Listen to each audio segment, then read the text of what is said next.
Degree అందరూ ఇస్తారు. Career కి క్లారిటీ ఇచ్చేది మాత్రం కాన్ఫిడో. బెస్ట్ యూనివర్సిటీ సీట్ తో పాటు సెటిల్ అయ్యే స్కిల్ కూడా గ్యారంటీ.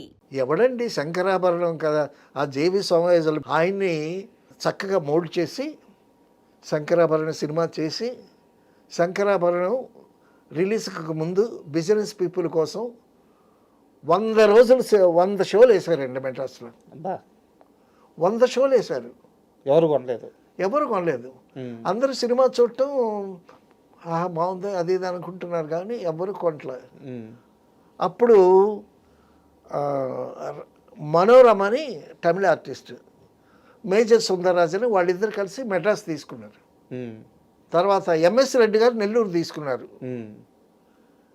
ఎంఎస్ రెడ్డి గారు ఏదైనా సినిమా కొంటే అది ఫ్లాప్ అవుతుంది అనేటటువంటి నానుడు ఉంది అప్పుడు. ఓకే. ఎంఎస్ రెడ్డి గారు కొన్నారు కాబట్టి ఈ సినిమా గోవింద అనుకున్నారు. అలాగలాగా చాలా తక్కువ రేట్లకి అమ్మాడు ఏడిది నాగేశ్వరరావు గారు. విజయవాడలో దుర్గా కళామందిర్ అనుకుంటా ఆ సినిమా కొద్దిగా పికప్ అవుతుంది. కొద్దిగా పికప్ అవుతుంటే ఏడిది నాగేశ్వరరావు గారిని ఈ సినిమా నేను కొంటానంటే చాలా తక్కువ రేటుకి ఇచ్చాడంట. ఆయన కోట్లు సంపాదించాడు ఆ సినిమా మీద. Shankarabharanam Telugu film before Shankarabharanam, after Shankarabharanam. Shankarabharanam నచ్చని ప్రేక్షకుడు ఉండడండి sir. Before Telugu cinema, after Telugu cinema మాత్రమే కాదు సార్. అవును. శంకరాభరణకు ముందు తెలుగు జాతి, శంకరాభరణం తరువాత తెలుగు జాతి కూడా. డెఫినెట్గా. తర్వాత అండి శంకరాభరణం చూసి చాలామంది తల్లులు వాళ్ళ ఆడపిల్లలకి డ్యాన్సులు నేర్పించారంట. కరెక్ట్. సంగీతమా నృత్యమా ఏమి సినిమా అండి అది, కళాఖండం అది. శంకరాభరణం అంటే శంకరాభరణమే, దాని గురించి వేరే చెప్పాల్సినట్టు అవసరం లేదు. బాలసుబ్రహ్మణ్యం అయితే పారిపోయాడు, నేను ఈ పాటలు పాడనని పారిపోయాడు. కేవి మహాదేవన్ గారు అసిస్టెంట్ పోహళింది వెళ్ళి లాక్కొచ్చి నీ వాయిస్ ఆల్రెడీ పరిచయం అయింది జనాలకి, నువ్వే పాడతావు అది ఇదని చెప్పి ఆయనకి మారల్ బూస్టప్ ఇచ్చి పాడించారు. సో శంకరాభరణంలో ప్రతి అంశం అద్భుతమే. సంగీతమా, సాహిత్యమా.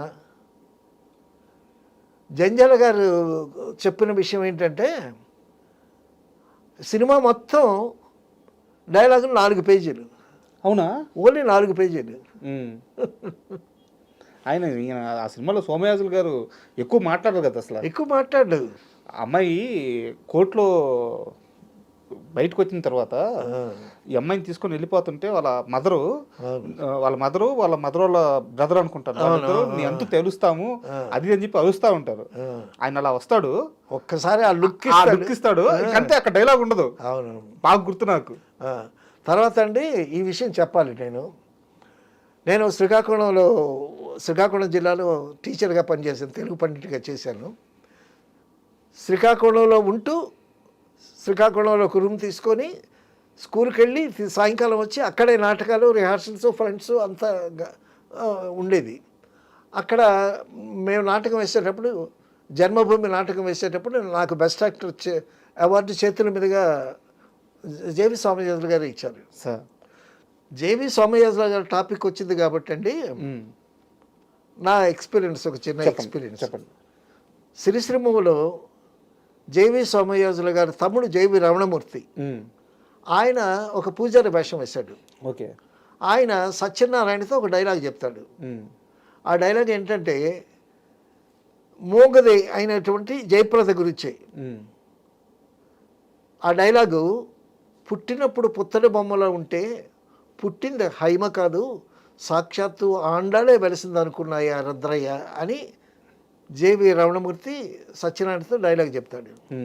అప్పుడు విశ్వనాథ్ గారు నన్ను పక్కకి పిలిచి, ఏమయ్యా రమణమూర్తి ఎంత న్యాచురల్గా డైలాగ్ చెప్పాడయ్యా అని అన్నాడు ఆయన.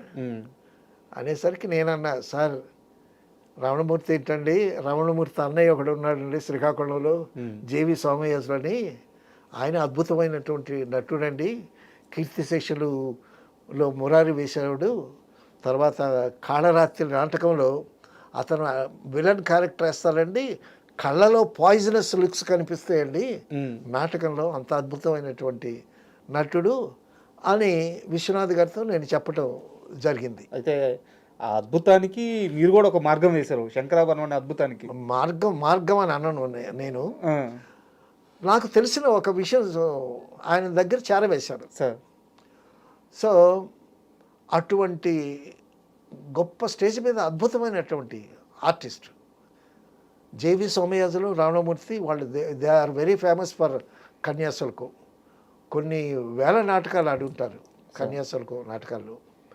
అటువంటి జేవి సోమయాజులు తీసుకొచ్చి ఆ క్యారెక్టర్కి ఫిట్టింగ్ చేసి, ఆ క్యారెక్టర్కి ముందు నాగేశ్వరరావు గారిని అనుకున్నారు, కృష్ణరాజు గారిని అనుకున్నారు. ఉమ్. శంకరాభరణంలో. శంకరాభరణానికి ఉమ్.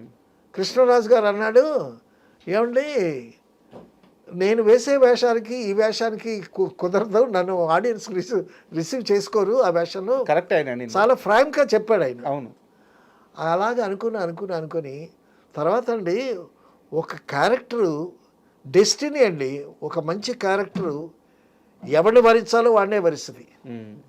ఏంటండి JB Somayajulu over night he became a star. Um.